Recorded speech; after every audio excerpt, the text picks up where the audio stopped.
Hello. Hey, Matthew. Hey, good afternoon. How are you? Good. How are you doing? Wonderful. Thank you. Pleasure to join you. Thank you. Thank you so much for being here.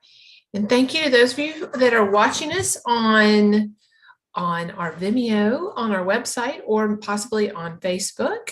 My name is Christine Littlejohn, and I am joined here today with our guest conductor for the week, Matthew Kraemer. We're so excited to have you here, and I know the orchestra is excited. We've been waiting a long time. When were you supposed to be here? If I recall correctly, this program would have opened the 2021 season. So we're going on 2 years now. So, it's not much has changed since then, right? I say facetiously, of course. I mean, it's just a different world altogether. And, now to actually be here is a little surreal. Very appreciative of this. And it's just great to get to know the city and the musicians and, just to be here. It really is terrific. Good. Yes, and you're at Robinson. And this program, yeah, I'm remembering when it was designed. This program really was designed to be like the opening of a season, because it's just got a lot of spark and a lot of fun and a lot of energy. And so it's a great way to end the season too. Now that I've started it, do you want to tell us a little bit about what we're going to hear this weekend? Sure, it's an American themed program, and the war horse on the program is the Dvorak New World Symphony, which of course he wrote when he came to the United States to lead the National Conservatory of Music in New York City. He got to know the country, met a man named Harry Burleigh, who introduced him to a wealth of American folk music, and this is one of several prominent works of Dvorak's that he wrote in the country here. But the first half of the program is all new music, which I'm very excited about. We have Arkansas native Jeremy Crosmer's Ozark Traveler, which is an Americana-inspired piece. He pays homage to composers like Copland and Bernstein. And then we follow that with Michael Torke's violin concerto entitled Sky, with a soloist who I'm thrilled to introduce to Little Rock music lovers. Tessa Lark is just an extraordinary artist, a laureate of the one of the most recent violin competitions of Indianapolis. She's a Kentucky native, and she can play any concerto flawlessly, but she's got an incredible bluegrass background, which is what Michael Torke tailored for her unique skill set in this piece. So it's got Celtic influence, bluegrass influence. It's a marvelous work. Wow. And did you say Michael Torke wrote this for her? Specifically for her skill set, yes. I remember, we had Tessa was the soloist on my inaugural concert with the Indianapolis Chamber Orchestra 7 years ago, and we got heard news that Michael Torke was considering this concerto, and there was a consortium, so we jumped right on board. The Indianapolis Chamber Orchestra was one of 6 orchestras that commissioned this piece. So we have a sense of ownership with this piece because we were there in the initial stages, gave the Indiana premiere, obviously, but this was a piece that really nobody else could play at that moment because it was written specifically for Tessa. She worked with them bar by bar to go through the solo violin part. It is a very effective work. Wow. Wow. Okay. And so it's dawning on me. So you've done this with Tessa then at least once before. That's right. And it was really a thrill. It's a challenging piece for the orchestra as well. The rhythms, I mean, there's prolonged stretches of syncopation that are very difficult under any normal circumstances, but certainly with this kind of musical vernacular, there are challenges in there. But the overall effect of it is just, I remember clearly the audience just leaping to their feet, which doesn't always happen with new music. I mean, we're all very excited about new music, but this was a home run. It had all of the requisite requirements of concerto. The virtuosity of the solo part, beautiful melodies. And an innate lyricism, which I think comes across very clearly. Oh, wow. Okay. And so when you and I were talking yesterday, I confessed that I really just assumed the fiddle, you played the fiddle and the violin. Like, I'm just like, oh yeah, you just play the classical. Like, it's all the same stuff. It's all the same techniques. It's just what you call it. I thought it was either called the violin or the fiddle, but you were letting me know that there is a different technique for playing bluegrass. Can you tell me a little bit more about that? Of course. I mean, I began my career as a violinist, and if somebody asked me to improvise, they're just going to get a series of scales and arpeggios and some very awkward, melodic fragments. But this music that you grow up and you learn, through like an oral tradition, whether it's jazz in some respects, but certainly folk music, bluegrass. Some of these great artists have an elasticity in their bow arm. They're able to make string crossings in such a fluid manner that our challenge for a classically trained violinist with no experience in this, and this piece certainly exhibits that in the first movement. The string crossings are relentless and fast, but Tessa throughout, what astounded me was that her sounding point never broke. I mean, she had a pure crystalline sound quality the entire time. And I've worked with Mark O'Connor too, and a number of other prominent fiddle players have the same kind of elasticity in their bow arm, that it's just like it moves so cleanly and so effortlessly. I mean, it really is something to watch, and certainly something to hear. The way that they do this, it's just, again, an innate ability that they picked up from living with this music for so long. Oh, wow. Gosh, I mean, I feel like I should know better because I've lived here for so long, but I'm thinking about the oral tradition. I never thought about the oral tradition in terms of how you actually learn an instrument as well. I think about it obviously with storytelling. They pass the story down, but what I hear you saying is there's an oral tradition in terms of how you can play an instrument, or how you're telling the story with an instrument too. That's right. We just, you learn so much from listening, from watching others, having some lessons on this, but not necessarily looking at the music. These things are notated, of course, but so the traditional folk music is, for the history of humanity has been passed down in such a way. But I found this fascinating because Michael Torke, he, like so many composers has done, he wasn't trying to create a bluegrass concerto. He was using this history of bluegrass music and Celtic music to form the basis of a concerto, which is a classical concerto. So similar to Rhapsody in Blue, I suppose, similar to Dvorak's New World Symphony. This is a classical piece that utilizes original melodic fragments that are gleaned from this history of bluegrass and Celtic music. Yeah. So Tanya Leon was just here recently. She was just here. And one of the comments that she made was trying to get away from the word classical. She's like, it's just symphonic music. And if we think about it as symphonic music, then it helps us embrace more of our American tradition or other tradition, what have you, including tango, including this. And so in this case, we're including our bluegrass tradition or our Celtic tradition into the symphonic repertoire. I would agree with that sentiment completely. I mean, that's what's constantly evolving in this art form, is that it is just taking in so many incredible influences from all over the globe. I mean, I'm just thinking of examples like you mentioned, tango and Piazzolla and all of these incredible South American composers from the 20th century. And then we have influences from African rhythms now that have been there for so long. And then the remarkable East Asian composers who are writing pieces and influencing. I mean, I've done the Pipa Concerto with Wu Man on 3 different occasions. And this is, by a Chinese composer, both Zhao Ziping and Ten Dun. It is absolutely just symphonic music anymore, and classical is just a word that we're using, to look at the history of 400 years of the Western canon. But it's everything now, and I love that. I think that's what it should be. Yeah. So I noticed in your bio that you've done some of the Earshot programs. So That's is right. Earshot, okay? Yeah, can you tell me more what Earshot is, like what that experience was like, what it is actually? It was a very rewarding experience, has been every time that I've done it, just in connection with the League of American Orchestras and the American Composers Orchestra.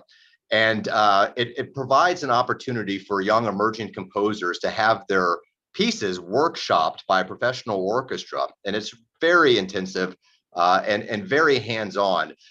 There's really a rigorous selection process they've had over the 10 years plus that this program has been going on. Numerous applications. 5 to 6 composers are selected. I've done them in Indianapolis. I've done them at Buffalo on several occasions and elsewhere. These composers fly in. The music is prepared professionally by the orchestra's librarians. Put on the stand. The orchestra comes in. We read the pieces over the course of 2 days on several sessions. Musicians from the orchestra work with the composers. It might be something as technical as this note isn't possible on a viola, or it could be something like this is an awkward passage over the break on a clarinet. These composers might not know because they're young, and it's such an eye-opening experience for all of them. At the end of all of this, they get their piece professionally recorded by a top-notch, top-flight orchestra, and it opens many, many doors. And I say that from experience because a number of the composers I've worked with have gone into very impressive careers with commissions by major symphony orchestras. Two of them, at the very least, I work with and have commissioned after the fact because I was so impressed with their work. So I think it's just an incredible opportunity when so few opportunities for composers used to exist. This Right. opens a lot of doors. Yeah, yeah. Well, and I know during COVID, we had to look for all kinds of different instrumentation, different stuff. Can you tell us like what your experience was like during COVID and how earshot might have helped you or? Oh, absolutely. I mean, it's probably for all of us, so much of it is a blur, the initial stages. I mean, I remember, concerts. I just finished a concert. We were fist bumping because we wanted to be safe. But I mean, certainly now looking back, how naive we were. And then somewhere mid next week, in March, then we get the news everything is shutting down. Concerts are canceled, and we immediately began rebooking these concerts because we thought certainly in 2 months, all clear, we're going to be just fine. And then as the spring continued, we realized that things just weren't going to be back on track, that we were looking at a very long process of getting back to the concert stage, and we had to come up with solutions. And those solutions were virtual programming. We had to look at what we had. The three different orchestras where I'm music director. We had to look at what we had, in our files, what we could put on YouTube or Facebook to maintain a connection with our patrons. And then we certainly began a concerted process for what we were going to look like when we were able to come back. And you mentioned earshot. We were looking at commissions that we could now game plan for a season or two, knowing that we would have to bring back programs that were canceled, but we gave ourselves a longer runway to plan for projects that we just perhaps hadn't really had the time to before. So a lot of the virtual content, working with composers, for future projects, was part of that initiative. Yeah. Okay. Sorry, I now have two questions in my head. One, okay, I'm gonna go ahead. This one's in the Q&A that I thought was a really good one. How do you prepare for an orchestra that's new to you with a piece with a composer that's new to you? Mm-hmm. It's a great question because there's this sense of unfamiliarity. Certainly, anytime that you're up in front of 80 people that you've never met, in this case, I know a few, and that's wonderful to have a friendly face there. Then certainly there is that moment of, "Hi, my name is Matthew. It's wonderful to be here." But I have found over the years in my career that musicians are such a welcoming group of people that we talk about that 7 degrees of separation. With musicians, it's always half that, 2 to 3 at the most. And then I just found so many people just coming up and introducing themselves, get on the podium and then you start conducting, and, it takes very little time to get to know the orchestra. This group is so responsive, plays so beautifully, it didn't feel awkward at all. But the piece, that's a good question that, you come to a work that you've not conducted before. David Winfro of the ASO recommended this piece that, just to take a look at it and see what you think. And I didn't know Jeremy Kraemer, only by name, but I hadn't met him. I took a look at the score and it was terrific. It had everything that this program needed, which was, get a salute to America, based on folk music, a tradition of, vibrant dance-like rhythms and great tunes. And so diving into it, you study just like any other score. You look for the things that you need to look for. You do your analysis the same way, and just the same way that I would have studied Brahms Symphony 20 years ago. Oh, interesting. Okay. So you didn't pick up the phone and call Jeremy and say, "Hey, what were you thinking here?"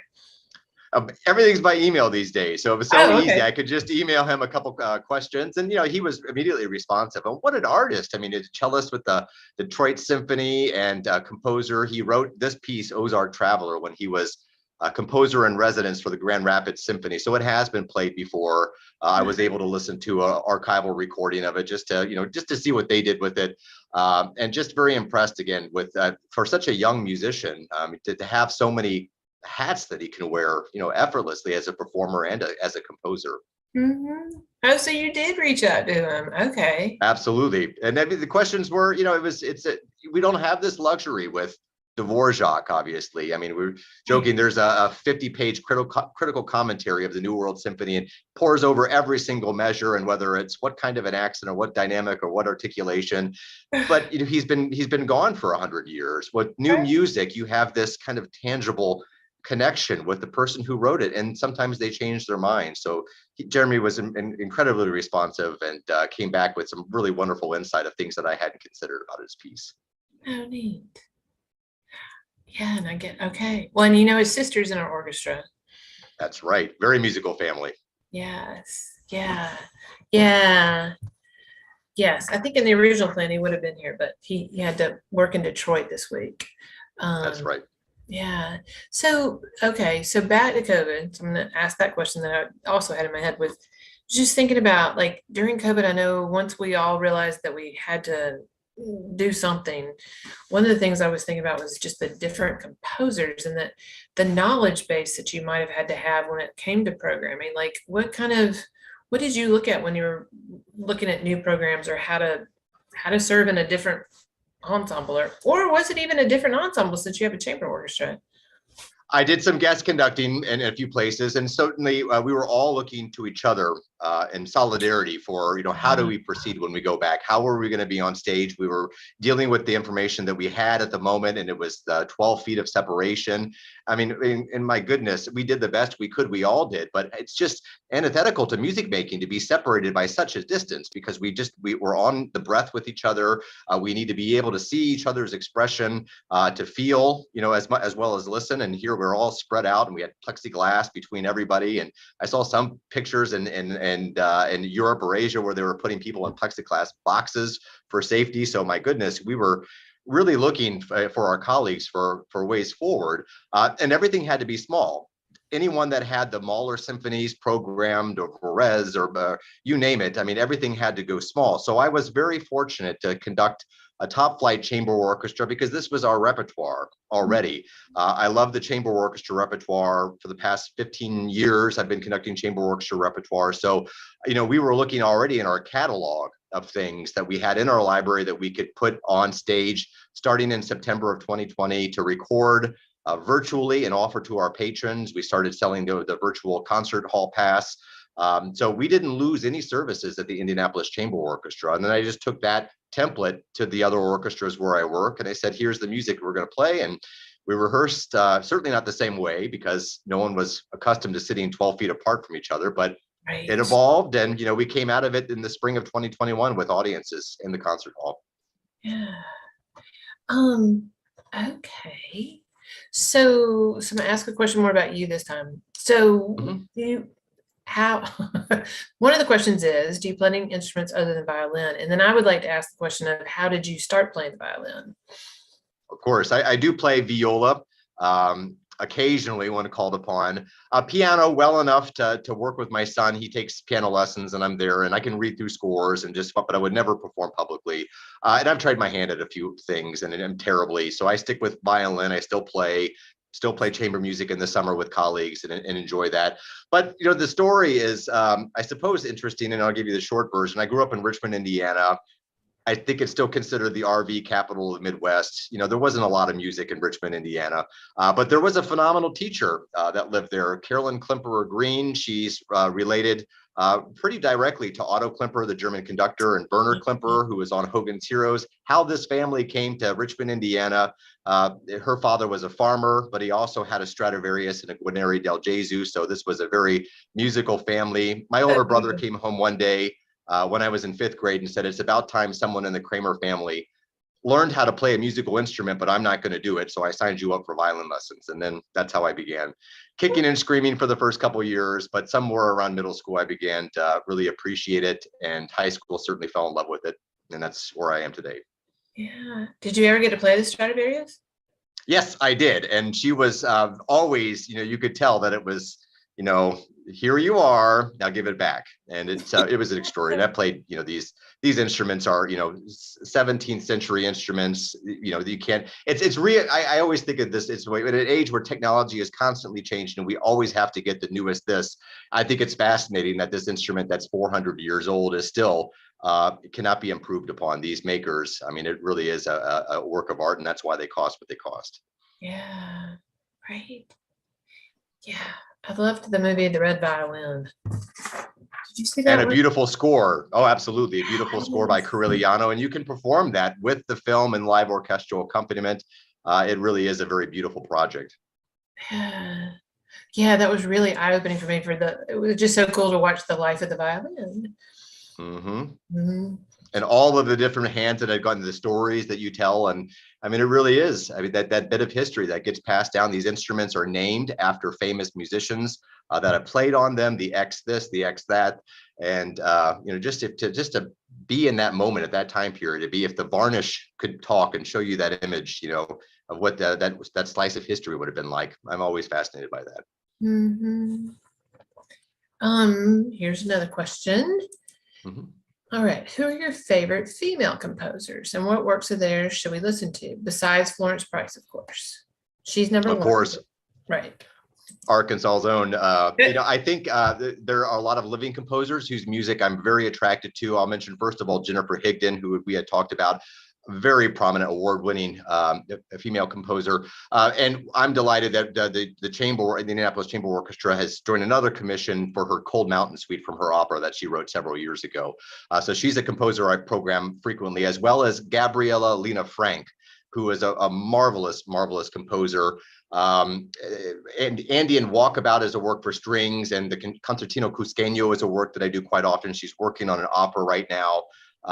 She was in residence with the Indianapolis Symphony some 20 years ago. So to watch her star, just climb over the last decade has been astounding. Really, she combines her Peruvian roots with influences like Bartók and Britten, and her own voice, of course. So marvelous composer. Stacey Garup is a Chicago-based composer who I really enjoy. We're performing I think it's the world premiere of her saxophone concerto in October. Stacey's music is wonderful. And in Europe, Kaya Sariejo is a composer who I really enjoy. Totally different sound, just a spectral kind of quality to it, a very unique, beautiful, but a kind of this color, which is extraordinary in all of her pieces. So there are more. Those are three that I enjoy. That list will probably change in a year, but those are three that I highly recommend. Okay, so tell me a little bit more about your conducting, like how. Okay, so now we know how you became a violinist. Tell me more about how you fell into conducting. We all catch the conducting bug, we say, and everyone's story is different. If you want to be a violinist or a trumpet player or pianist, there are things that you have to learn on your instrument, the technique. There are wrong ways of producing a sound on a violin, and there are the right ways. And you go to a different teacher, and basically they will say the same thing, but in different words. And with conducting, it's completely different because anybody can come to conducting in different ways. I mean, there are Simon Rattle, one of the most prominent conductors, is a percussionist. Now there are Barbara Hannigan is a singer. So there's no instrument that you have to play. There are no undergraduate programs. Maybe there are a few now in conducting. So you have to start with your instrument. So the short story is, somewhere in college, I just became very fascinated with what the conductor was doing. That I had one line for the violin. He had 30 lines. What does the score look like? And so I started taking some lessons independently with him in college, and started taking some keyboard studies so I could learn to read the score. And then what a lot of us conductors do, you look for any opportunity. I bribed my friends with pizza and drinks and formed little orchestras and waved my hands around. And the first thing I realized is how terrible I was, because I had been practicing with recordings of the Berlin Philharmonic that always sound great. And if your technique is terrible, the recording will still sound great. And so, you just fumble your way around and you try to figure it out. But I'm fortunate that, doors opened up for me along the way. I had every intention of being a violinist to take. In fact, my master's degree was in orchestral career studies, to learn excerpts, to prepare for violin auditions. And it just happens that the very first audition I took was a conducting audition, and I won the job, and I'm a conductor now. Oh, wow. And you still play violin?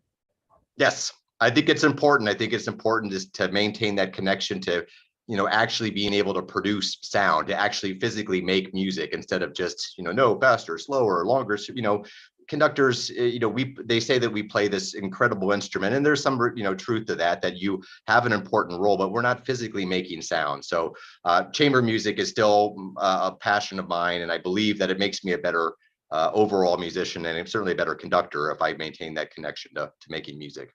Mm-hmm. What do you, okay, so you alluded to technique, but sometimes we just say, oh, you are really just the one that, what's the role of the conductor? Like, what do you, what's your philosophy of being a conductor? This is a great question, because it's a question that I think conductors have to remind themselves regularly. We wear many hats. I mean, that's why we have a music director title and we have a conductor title. And the conducting title is, one of the most important parts of our job, and we have to do it well, and we have to understand what it is that the musicians need. Now, certainly it begins with the study of the score. I've heard people say, well, you shouldn't interpret a score. You should just respond to what the composer puts on paper. But we all, in the course of a day, have a myriad choices that we have to make, that some that we're not even aware of. And so with the studying, you do have to make numerous decisions about things: transitions, tempi, balance, sound, the emotional expression at a certain moment. So that all comes with the study. Because an orchestra is made up of so many incredibly talented musicians. I mean, the collective whole of an orchestra, the collective knowledge and musicality of an orchestra is greater than any single conductor that could ever step up on the podium. But when you have 80, 90, 100 personalities there, you do need someone to help navigate, to help steer the ship, so to speak. And that comes through the rehearsal process. Even in conductorless orchestras, there's the principals like Orpheus. They have numerous meetings to work out bowings and transitions and who's giving the cue here. And, so the conductor's job is to navigate the rehearsal process. That's where the work is done, to be able to rehearse effectively, to be able to listen and to respond, to be able to give the musicians the creative freedom to do what they do. You can't over control too much, but you can't let too much go. So it's about striking the balance and working in a collegial manner. And then there's that other hat, the music director hat, which is what they don't teach you, honestly, in college. Maybe they do now, but I didn't learn it then. It's about how to run an orchestra, how to work with people, how to put programs together, how to be an ambassador for the orchestra that you work for, to cheerlead for them, to raise funds, to work effectively with the executive director to form a vision for what the future of the orchestra is. So, there's a lot that a conductor and a music director has to prepare for. And frankly, I'm thankful that we have should have a long career trajectory, that we don't burn out by 25 or 26, because experience certainly helps in the process of finding your way in this very difficult career. Yeah. Oh, thank you. Okay, that was great. All right, here's another question. Who would you say has been your biggest musical influence? Well, I will, aside from the composers, I mean, obviously learning and studying, to people that I have worked with who have taught me, two immediately come to mind. Number one, I have to mention the conductor that I worked with the longest was Joanne Falletta. I was associate conductor of the Virginia Symphony for 3 years, and then I went to Buffalo, where she's also music director, for 5 years. So Joanne is my mentor. I learned an incredible amount from her, not only musically, but but the role of a music director, and I think more importantly, just how to be a good human being to others, because she is not the typical conductor, or what we might think of as the typical, European conductor from 100 years ago who was here, the Fritz Reiners, the Metropolises, the ones that, certainly had huge personalities, but were known to be a little bit coarse, a little surly. Joanne knows everybody's name, the patrons, the staff of the orchestra. She knows where their kids go to school. When you have a conversation with Joanne, you feel like she is listening to you and she's got nowhere else to be. And I thought that was a very special quality, because she was able to build connections with audiences in a way that was absolutely genuine. And then she's phenomenal on the podium. She's got a wealth of repertoire, largely in the romantic repertoire and late romantic repertoire. She was championing pieces that I had never heard of before, recording these pieces with the Buffalo Philharmonic for Naxos. So she's got a huge repertoire and just a phenomenal musician. learned a great deal from Joanne. The other person I have to mention is my last violin teacher, Philip Reuter, who might be my greatest conducting teacher, because when I went to study with him, again, I thought I was going to be a violinist, but he let me conduct a lot at the university orchestra, and he offered incredible feedback that I had never gotten from another conducting teacher. The conducting teachers always focused on the conducting. Philip was able to focus on things as they related from an orchestral perspective. And I should know better. I play in orchestras, but when you step on the podium, sometimes you forget that. So he had a glorious old school Milstein sound, which I don't think exists as much anymore. So just listening to him play excerpts and concerti, really, those 2 years were very special to me. I had a question about how do you prepare to show up for an orchestra that, so how do you prepare to show up for an orchestra you've never met before? Mm-hmm. And then I'm thinking, in this case, did you call Leanna and say, hey, how's the orchestra? No, I had known from numerous musicians that have played here at some point or another. Two musicians in your oboe section, Liana, of course, Renfro, and Lorraine Dusso Kids, who I work with at New England Music Camp in the summer. And so I think that Liana was the former principal oboist of the Indianapolis Chamber Orchestra before she came to Little Rock. And so if those two musicians are any indication of the talent that I'm about to work with, and I don't have a single concern about the quality of the orchestra. And as I found in my conducting career, guest conducting numerous places, the level of American orchestras is such an incredible height now, which perhaps didn't exist 80 years ago. But now, you could go to the smallest regional orchestra, thinking of the orchestras in Indiana, for example, that play at such an incredibly high level, whether they're made up of professionals that have been freelancing for decades, or from master's degree students at Indiana University or Cincinnati. So I had no worry of, how am I going to rehearse, or what should I expect? I knew I was just going to be able to come in and get to work, which is what we did last night. But still, certainly the preparation process is the same, for studying. The only things that I'm not certain of are, the acoustics in the hall, or maybe the configuration of the orchestra. I'm very happy to see they have violas on the outside. I work with different configurations. They put, violins on bookends sometimes with the chamber orchestra. So, even that, within 5 minutes, you get a good sense of the acoustics in the hall and how they respond to you. You have to be, this is important, because in Buffalo, I will say this is a very kind of Central European style orchestra. They play very much behind the beat. I remember my audition, I gave a downbeat for Don Juan, and it felt like an eternity before the sound came back at me. And all I could think was, I have done something wrong. They don't like me. They're not playing, but I just had to wait for it. So as long as you proportionally adjust to that, there's no problem. And of course, they're the extreme. This orchestra responds much more closer to the pulse. So those are the only things. You just have to see in the first few minutes what you're getting back, and then you adjust. Okay.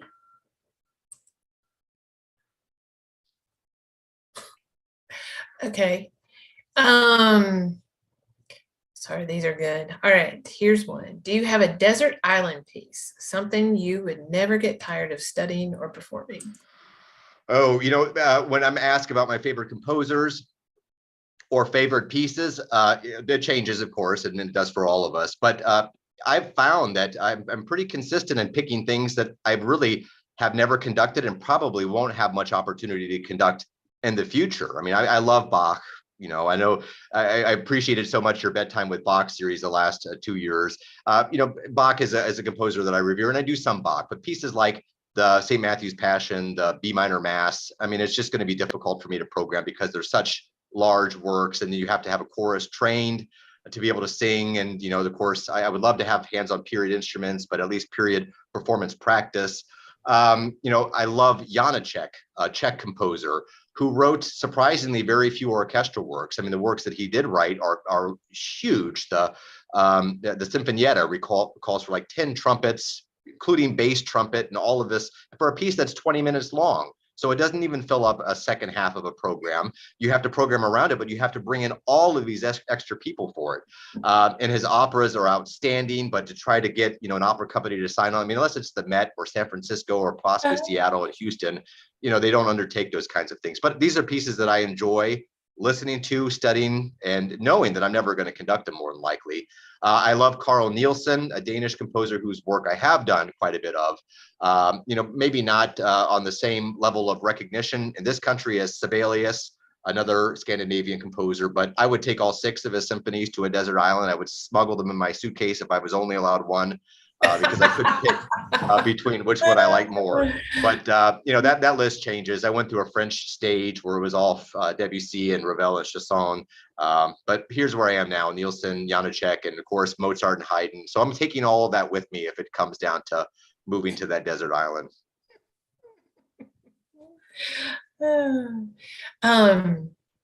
So you've conducted orchestra, chamber music, but you've also conducted opera as well and ballet. Is that right? That's right, and a lot of pops too. Now, I love opera, and opera, when you ask the conductor's role, it's obvious in opera because, sometimes operas hold on by, a thread and a hope. The fact that you can get these singers coordinated with an orchestra in a pit below, and to make it all stay together for 2, 3, sometimes 5 hours, Wagner operas. It's a real challenge. I love languages. I remember my Spanish teacher in high school saying, "Someday, Mr. Kraemer, you're going to regret not paying attention in this class." And I did. I really, because when I got out of college in my 20s, I had to sign up for private lessons, and I studied French and German to make up for that, and Italian, of course. And, you have to have those skills. If not fluently, you need to be very comfortable in those languages. So opera is, a lot of what I've done in opera has been new opera, new works, one world premiere and one American premiere. And I've done probably the most, with 4 operas in a year when I was resident conductor of Indianapolis Opera. So I don't do as much anymore. One of the last things that was canceled was the chamber orchestra's Fidelio, which we're now bringing back to close our 2023 season. So I do maybe an opera every year, every other year. Ballet done. I mean, of course, we all cut our teeth with Nutcracker, and thank goodness it's beautiful music, because if it were tedious music and we have to come back to it every year, it wouldn't be as fun. But I love all 3 of the Tchaikovsky ballets, the Prokofiev, the Stravinsky, and again, a great deal of pops music too, all different kinds. I was Idina Menzel's from Wicked and Frozen. I was her tour conductor for 2 years.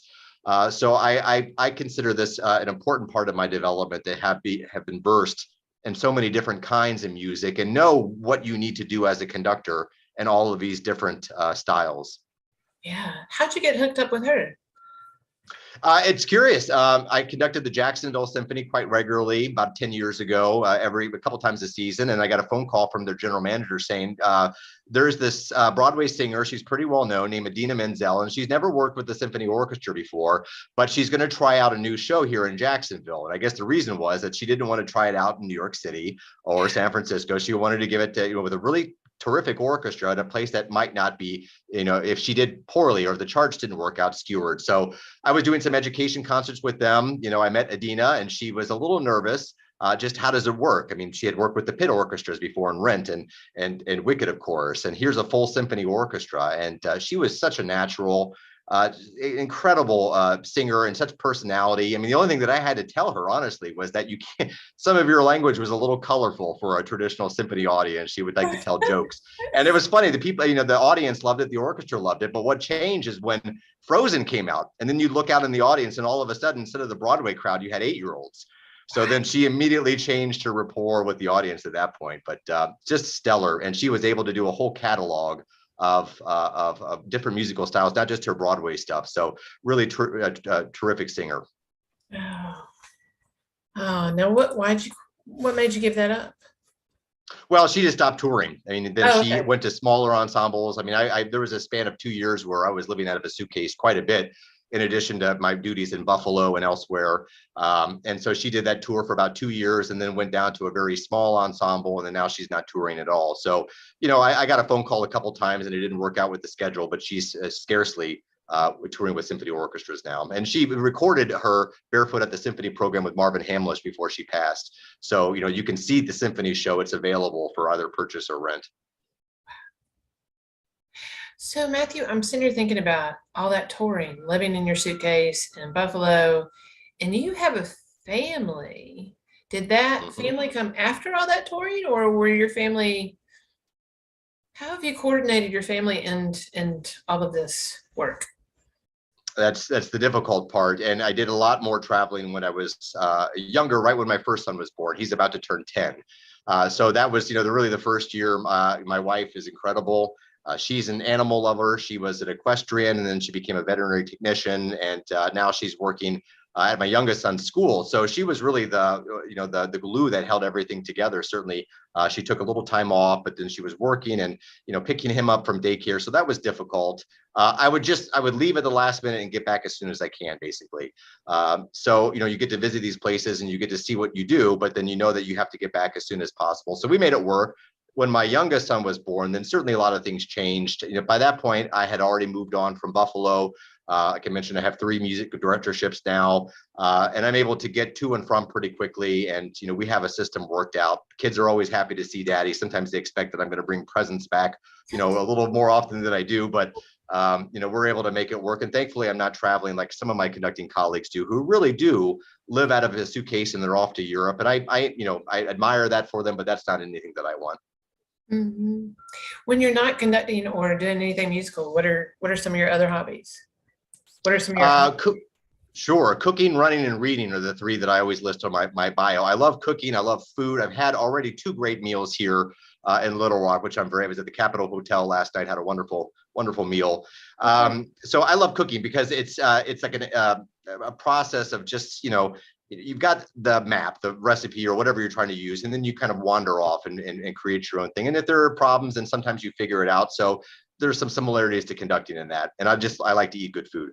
Running, I've always been physically active. And for me, it's kind of therapy. I don't run with music or a phone or anything. I just go out and do my miles, hopefully outdoors.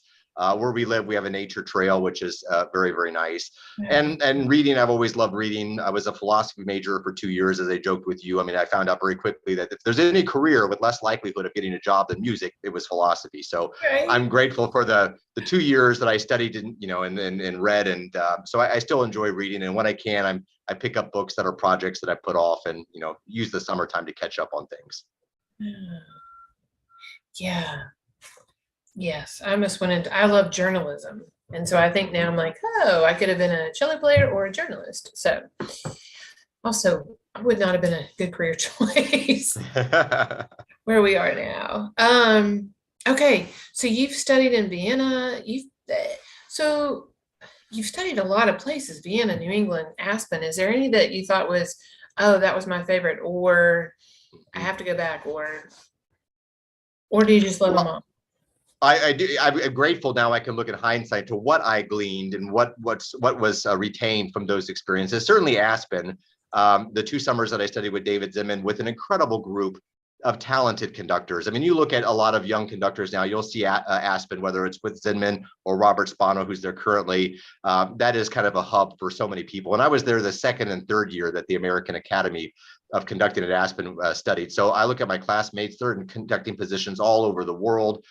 Some very, very prominent conductors. So it was a great experience to play in the orchestra and then to get up, when you're called upon to conduct. How quickly we forget where they're playing, going, oh, this person I can't follow. He's, I like him. But then you get up there and then you realize you're doing the same thing. So, it was a very informative experience, those 2 summers there. Vienna was extraordinary. I studied there for 2 summers, really, I would say. The first at the conservatory for a program, really immersed. My German was terrific at that point. Learned a lot about kind of a European style of teaching conducting. The second summer, I went back to Salzburg with the former Arkansas Symphony music director, Philip Mann. We were both in residence together at the Salzburg Festival for 6 weeks. So we became very good friends, ate a lot of really rich German food, but we were observing Vienna Philharmonic rehearsals all day. That was an incredible experience, probably one of those formative experiences in my development. And then all of the other teachers that I've had master classes with, of course, and study with were all important. But I would say if you had to ask me, certainly the traveling experiences, to be over there, to be immersed in even though everyone speaks English, to be able to fumble your way through German and try to understand what's happening in the rehearsals. That was probably the most eye-opening experience for me, those 2 summers in Austria. Yeah. There used to be, like, when I first started out in the career in this field, I was told, oh, all conductors, the way to become a conductor is you might get your degree here, but then go to Europe and you just Mhm. play, you just conduct in Europe for X number of years, and that's the only way to actually become an American conductor is to go to Europe. Do you think that's true anymore, or? In many respects, I think so. I mean, I think Okay. if I remember correctly, two of your guest conductors this season have moved to Europe and have made very impressive careers after that move, even though they had worked with American orchestras here. So there are a number of my colleagues who have still gone down that path and have done so very, very successfully. And then to be immersed, in Berlin or Vienna or anywhere in Holland for that matter, then that's certainly it's an incredible experience if you're able to do that. But I think that there are some differences here. In Europe, as a beginning conductor, the traditional route had always been that you're an assistant at an opera house. You cut your teeth as a Um, pianist, accompanying singers, and then you might somewhere in a run be asked to step in to conduct. In the United States, the prominent system still remains the assistant associate conductor route, which is what I went through, and many conductors do. That you start off maybe with a smaller orchestra as the number two, you work your way up the ladder to bigger orchestras as an associate, and then mhm. you kind of take a step back and get your first music directorship with a smaller orchestra, which was the career path that I've taken. And that's why I say I really am thankful for that, because I was able to do education concerts on a regular basis, write scripts, work with educators to conduct pops programs, to do runouts to different communities outside of the main concert hall. So I think that the experiences that I learned the 10 years that I was an associate conductor still stay with me and are relevant as a music director. Mhm. Yeah. Yeah, because they're still, I mean, yeah, like our orchestra, we're not tiny, but we're also not big, and so we do a lot of the we have to do all those things: Mm-hmm. education, pops, runouts. And even the large orchestras are doing pops now. I thought the Cleveland Orchestra would be one of the last orchestras to resist pops, but even they're doing pops now. They're doing movies Really? with live orchestral accompaniment, Boston Symphony as well. So even the larger orchestras are diversifying their programming so they can bring more people into the concert hall. Yes, you have to be able to do the classics well and do new symphonic music, but there's a lot of merit in doing some extraordinary, whether it's Broadway or movies or gospel music, you name it. I mean, a symphony orchestra can play anything. Mm-hmm. Yeah, and it should play anything. I think so. Yeah. All right. Let's see what other questions we have. What music do you listen to for fun? Whatever my wife has on the radio, honestly. I mean, she's, as I mentioned, I wasn't born into a musical family, and my wife is not. She'll come to concerts and she enjoys it, but we listen to a lot of radio when we do in the car, and so whatever comes on. I mean, there are stages of all different kinds of things. I will say personally that I like jazz specifically, and of course, I'm a big fan of Frank Sinatra, anything from the Rat Pack era. Big band sound, because I've done a lot of it in orchestra settings. So the Great Ladies of Swing is a show that I did recently here with terrific charts for the orchestra. Dee Daniels was the vocalist. I'm working with her again in Denzel Sinclair in October. Just something about this music, the great tunes that Ella Fitzgerald sang, and of course, you go down the line. And I really love that area also in Broadway musicals, the Cole Porter, tunes from all the way up to Kiss Me Kate, back to Anything Goes. So those are just samplings of things that I enjoy listening to that I'll ask Alexa to, while I'm in the kitchen. So I'm not listening to, Bruckner when I'm cooking. Okay. All right, little Ella. Are there any, this may be the answer to this question too. Another question is, are there any of your favorite pop shows, any shows that you love most on pop side? Yes, and yes, absolutely, because they're so good now. I mean, there are so many wonderful things. Starting off, it used to be, we're going to Broadway. We'll do Broadway selections and reviews, and I still enjoy doing those. But the movies with live orchestral accompaniment. Now, this is an interesting thing because it's so popular and it is expensive. The John Williams scores, Danny Elfman. You can do anything now, and those are a lot of fun. They're a challenge. I remember the first one I ever did was Pirates of the Caribbean with the Jacksonville Symphony, and you've got a monitor with the bar counter and the click track in your ear and streamers. It was like it could induce an epileptic seizure, the amount of information that you're getting and trying to conduct an orchestra. But I've done so many of them now. They're so fun. And from the audience perspective, I mean, they get to see this massive screen and hear a live orchestra. So those are terrific. But older movies too. every year we do a silent movie with the Indianapolis Chamber Orchestra, and in March we did 1927's Metropolis, Fritz Lang, a German expressionist film. It's very futuristic and regarded as one of the pioneering sci-fi movies. The score, the movie's 2.5 hours long. The score is wall to wall. It was the most exhausting thing any of us had ever played. I mean, it was nonstop playing for 2.5 hours, and there's no bar counter, there's no click track. I had to watch this movie like 150 times. My wife was going crazy, like, turn this off, I can't watch it anymore.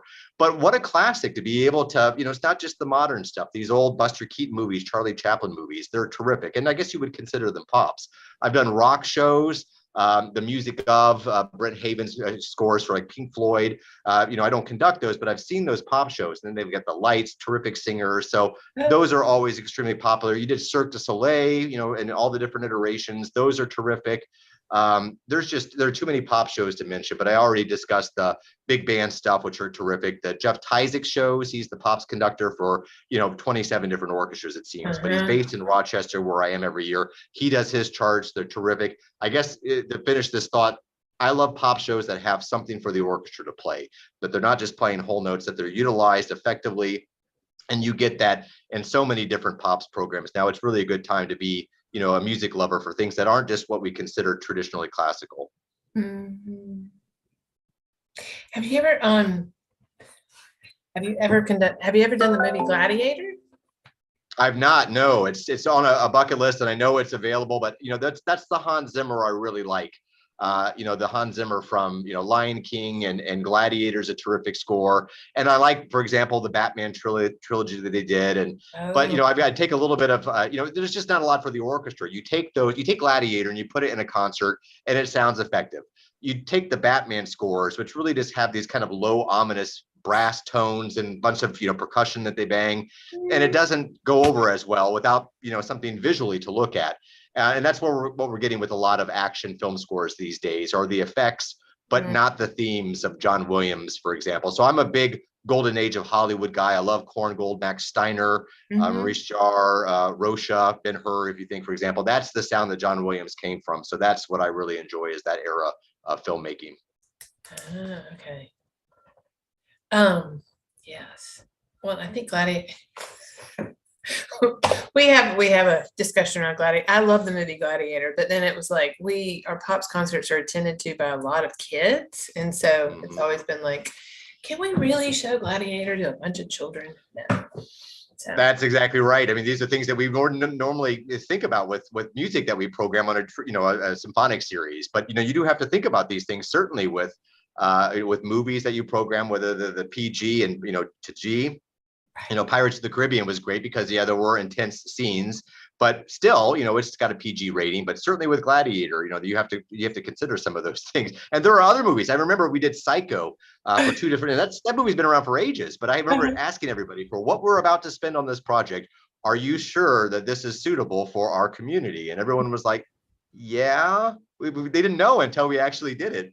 And it went off well, but certainly there are movies that you have to consider elements that you would never have to consider with other kinds of programming. Right. I mean, even we did Back to the Future, and I thought I'd never noticed these themes in Back to the Future before until I'm watching it with these small children in the room. Yeah. So yeah, you have to be really careful in the movies. Let's see. Is it hard to keep up with your violin playing, given how busy you are as a conductor? Oh, impossibly. I sound so bad. I mean, that's the worst thing, is that, even my 10-year-old, he did 2 years of Suzuki. He fought it tooth and nail, just like I did. And even when I'm practicing, trying to get back in shape for the summer, I've got to play a Mendelssohn string quartet this summer with my colleagues. And I started practicing, and he came in and he said, I don't think it's supposed to sound like that, Dad. I mean, I just scratchy. I can't get a proper tone. Like, so I can hear all of these things. I mean, I'm a musician.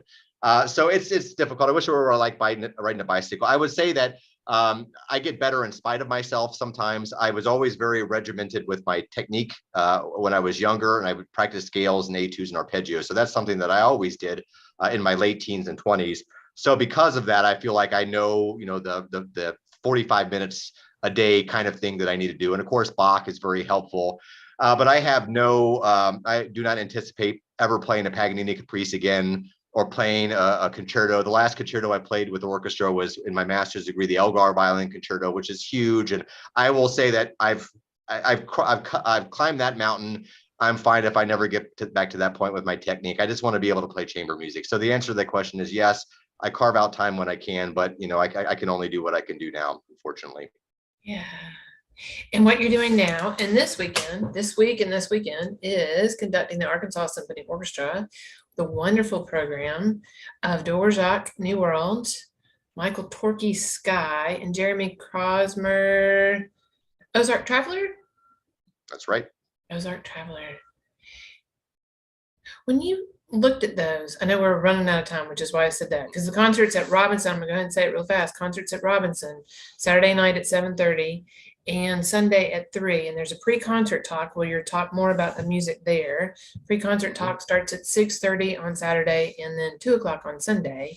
But I was thinking about your rehearsal schedule for that. I think about that, I'm like, we all, we've played New World a lot. Did you have to balance it? How did you balance it? Is it a lot of Torquay or is it a lot of New World? Thankfully, this program is a pretty traditional design. Okay. The symphony, and then like an opening work, and then the concerto. So that you use kind of the same template. Certainly, you start off the first rehearsal with the symphony, and you work. We went through 3/4 of it. We have the last movement to do and a few things in tonight's rehearsal. But yeah, then we leave plenty of time for the new piece, the Kraemer, and the Torquay in this case. So we have a rehearsal dedicated tomorrow night, almost extensively for the Torquay when Tessa comes in. Can't rehearse the piece without her. So that's what's going to get the majority of the rehearsal. Kraemer tonight, Torquay tomorrow, and then we have the dress where we kind of put everything together. But like you mentioned, I mean, it's great that at least on this program is a familiar masterwork that every musician in the orchestra has played several dozen times, I'm sure. So you're able to jump right to work and then just start working on nuances. Whereas with the Kraemer Torquay, we might have to actually put some things together that are difficult. So the design for the rehearsal has been the same, and I love the rehearsal process. I love seeing how everything comes together, and it's such a responsive group. I mean, we're working quickly. It's really been a lot of fun already on one rehearsal. Oh, great. Matthew, thank you so much for being here. Thank you for being here in Little Rock, and thank you for doing this brown bag for us. I've enjoyed every bit of it. Thanks so much. Yes, thank you. And thank you all again for joining us. And join us this weekend's concerts. Any parting words, Matthew? Come on out. It's going to be a terrific program. Your orchestra sounds amazing. And Tessa Lark is a violinist who you want to know. Great. Thank you. And thank you all. Bye. Bye-bye.